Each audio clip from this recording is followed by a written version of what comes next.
मुस्कान महल। दोस्तों, आपसे निवेदन है, कृपया कहानी को लाइक और सब्सक्राइब जरूर करें। धन्यवाद। प्रणाम। मुस्कान महल। एक छोटे से शहर में एक पुराना और विख्यात होटल था जिसका नाम मुस्कान महल था। ये होटल शहरी क्षेत्र से थोड़ा दूर शांत जंगल के पास स्थित था और अपने समय का सबसे आलीशान होटल हुआ करता था। इसकी वास्तुशैली, अंदर की सजावट और वहाँ की सेवाएं यहाँ आने वाले हर व्यक्ति को मंत्रमुग्ध कर देती थी। परंतु सालों पहले एक बुरी घटना ने इस होटल को भुतहा बना दिया। लोग कहते थे कि इस होटल में एक परिवार की आत्माएं भटकती हैं जिन्होंने यहीं अपनी जान गंवाई थी। रात के समय होटल की ओर देखते ही लोगों के रोंगटे खड़े हो जाते हैं।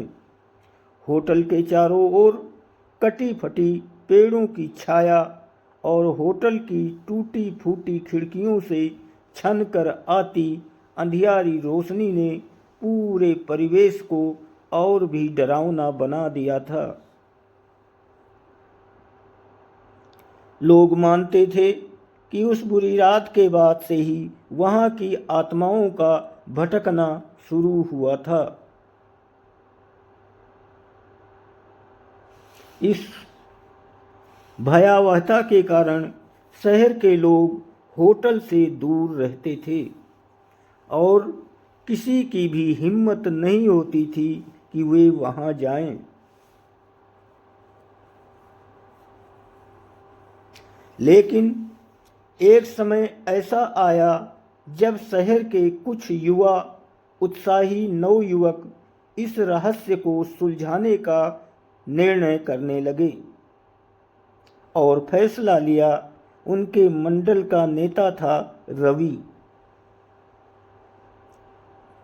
एक साहसी और होशियार युवक जिसे डर का मतलब नहीं पता था।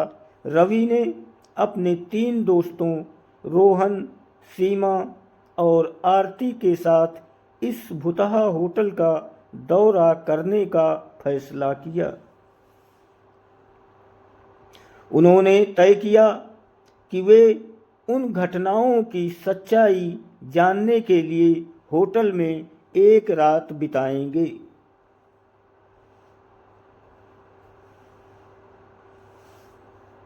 जैसे ही वे होटल पहुंचे, अंधेरा छा रहा था और हवाओं का शोर सुनाई दे रहा था। होटल के बाहर का माहौल ही डराने वाला था, लेकिन रवि और उसके दोस्तों ने अपनी हिम्मत रखी और होटल के अंदर चले गए।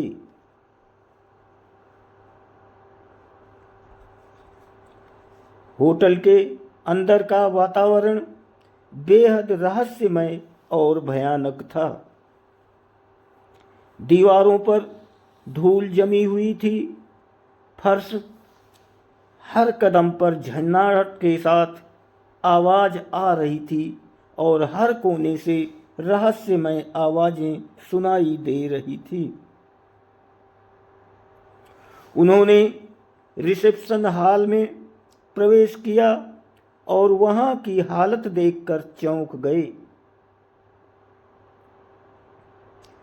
पुराने फर्नीचर, टूटी हुई टेबल्स और धूल भरे काउंटर, वहां लगे पुराने चित्रों में होटल के सुखद दिनों की झलक मिलती थी।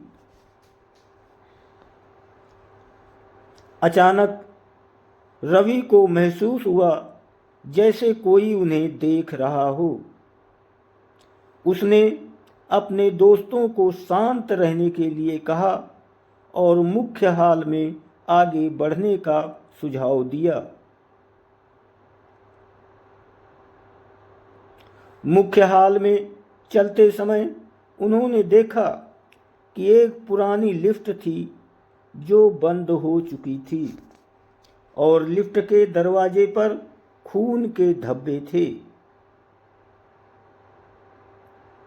दीवारों पर लगे चित्रों में होटल के स्वर्णिम दिनों की यादें ताजा हो रही थी, जब ये जगह जीवन और हंसी खुशी से भरपूर थी। लेकिन अब ये केवल भूतों की कहानियों और डरावनी घटनाओं का केंद्र बन चुका था। अचानक से किसी ने एक ठंडी हवा का झोंका महसूस किया और उन्हें एक परछाई दिखाई दी। ये भूत की परछाई थी। भूत की आवाज में डरावनी ध्वनियां थीं। तुम लोग यहाँ क्यों आए हो? ये स्थान शापित है। रवि ने हिम्मत से कहा, हम यहाँ सच्चाई जानने और तुम्हारी आत्माओं को शांति दिलाने आए हैं।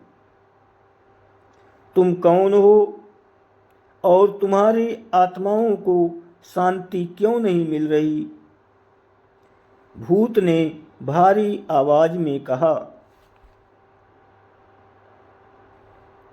मैं इस होटल का मालिक था। मैंने और मेरे परिवार ने यकीन किया कि हम यहाँ हमेशा सुरक्षित रहेंगे। लेकिन एक रात कुछ डाकू आए और हम सबको मार डाला। हमारी आत्माएं तब से लेकर अब तक यहीं भटक रही हैं। हमें न्याय चाहिए। रवि ने वादा किया कि वो इस घटना का पर्दाफाश करेगा और उनको न्याय दिलाएगा।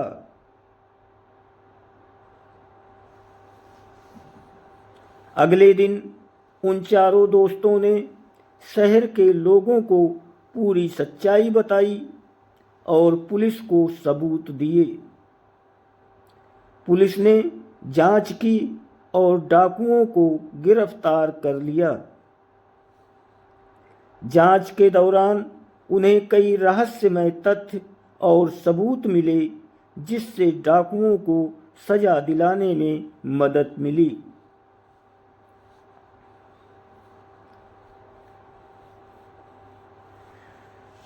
पुलिस ने पुराने कागजात, खून के धब्बों और छुपे हुए गवाहों की तलाश की। पुलिस की जांच के बाद डाकुओं को पैसों के लालच में इन मासूम लोगों की हत्या करने का दोषी पाया गया। तब जाकर उन आत्माओं को शांति मिली और वे हमेशा के लिए मुक्त हो गई। अब मुस्कान महल होटल फिर से खोल दिया गया और वहाँ कोई भी भूतिया घटना नहीं होती। होटल की पुरानी शान धीरे धीरे लौट आई और लोग फिर से वहाँ आने लगे।